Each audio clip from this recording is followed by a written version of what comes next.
Mga idol, good morning, good morning. Ito, nagpintura tayo ng mugs ni Click 125. Yung stock mugs to. Babalik natin. Yan. Ang gamit kong pintura, Ansal. Yan mga idol.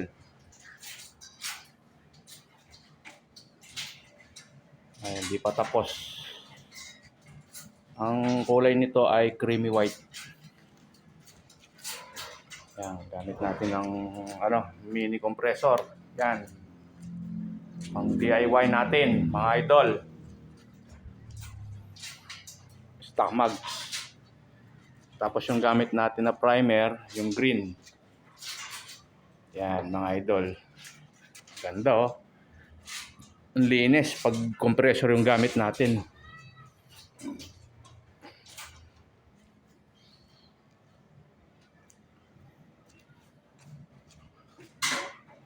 Yan mga idol. Creamy white. Linis mga idol oh. Ayan, hindi pa tapos. Yung click natin. Yung 11GR. Ayan, dumi-dumi oh. Mga idol, tatanggalin natin yan. Babalik natin yung stock. Medyo nababagalan ako eh. Tapos yung stock na gulong din, babalik natin. Pero iba na yung brand. Yung Creeper. Yung babalik natin. Yung sa ulihan, 100/80. Tapos yung sa harapan, 90/80. Yan mga idol. Yan. Mamaya na lang idol.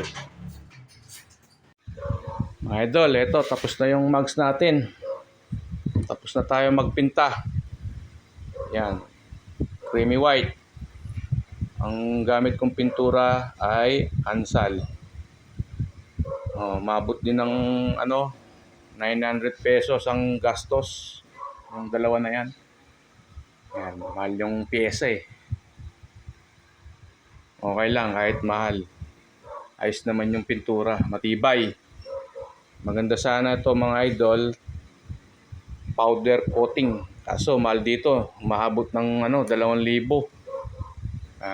Pero ito 900 lang, pero maganda na din yung pagkapinta niya oh. Tibay oh. Yung mga idol, matigas na yung top coat.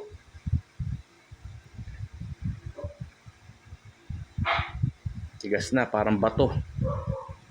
Yung mga idol oh.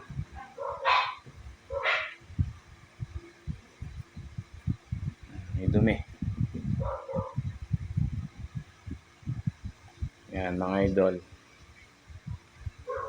Malinis yung pagkapinta kahit hindi na natin liniya to. Yan. Tinatamad na ako magliya. Yan mga idol, makinis siya, makinis. Mga duming konti, wala kumapit sa yan, top coat. Nasa kasi tayo labas eh. Yan mga idol. Mga idol, hanggang dito na lang. Maraming salamat.